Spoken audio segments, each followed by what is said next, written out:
Beaucoup de gens mettent de l'énergie dans les choses que Dieu ne regarde pas forcément. Le zèle qui est déployé pour construire une église est même devenu plus que le zèle qui est déployé pour toucher des âmes. On a envie d'avoir une très belle église, mais on ne soigne pas sa vie spirituelle. On fait des sacrifices pour avoir une très belle église, mais on est incapable de faire des sacrifices pour aller voir des prisonniers. On est incapable de faire des sacrifices pour cibler les enfants de la rue et les scolariser. Vous voyez?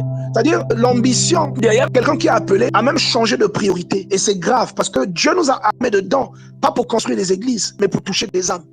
Chacun de nous a un trésor, chacun de nous a une richesse qui ne dépend pas de nous, que souvent nous sous-estimons, alors que cette richesse est emballée par une enveloppe qui s'appelle le Saint-Esprit. Quelle que soit l'opinion que vous avez de cette richesse, lorsque vous déployez cette richesse devient redoutable.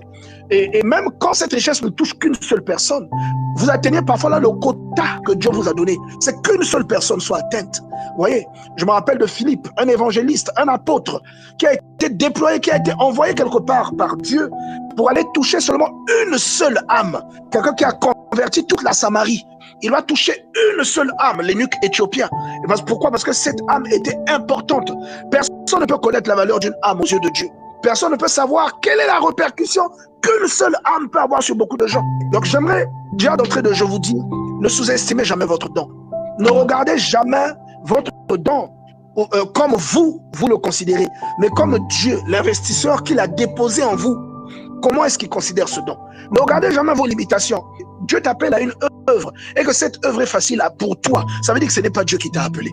Je dis, il n'y a aucune œuvre à laquelle Dieu appelle quelqu'un ou aucun don que Dieu donne à quelqu'un et que ce don-là soit facile à exercer. Que ce don-là soit une partie de plaisir. Jamais ce n'est comme ça. Ce don-là sera combattu, il sera challengé. Tu auras l'impression que toi tu veux quelque chose et le don t'emmène à l'opposé de ce que tu veux. Tu auras l'impression que toi tu veux servir Dieu de telle manière mais que le don t'emmène dans une autre direction. La direction que toi tu n'as pas calculée te dit que c'est pas comme ça que tu voulais servir Dieu.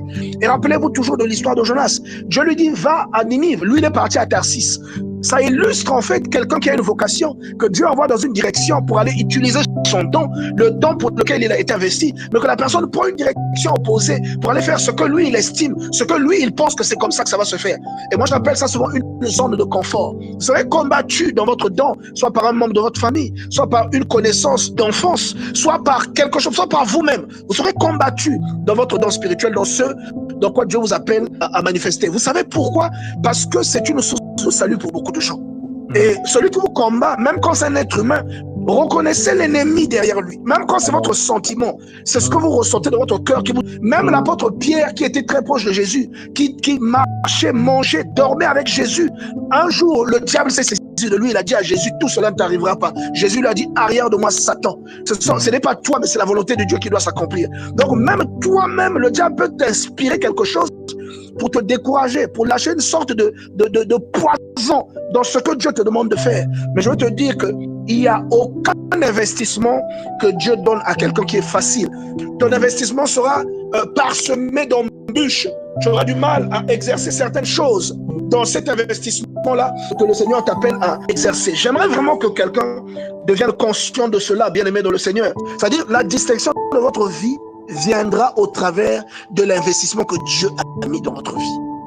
C'est le don que Dieu a mis dans votre vie qui détermine comment on se souviendra de vous après votre passage sur la terre. Maintenant que vous estimez qu'on se souvient de vous comme la maman d'un tel, comme le papa d'un tel, comme le frère d'un tel, Dieu veut qu'on se souvienne de vous d'une certaine manière. Et ce n'est peut-être pas la manière que vous pensez.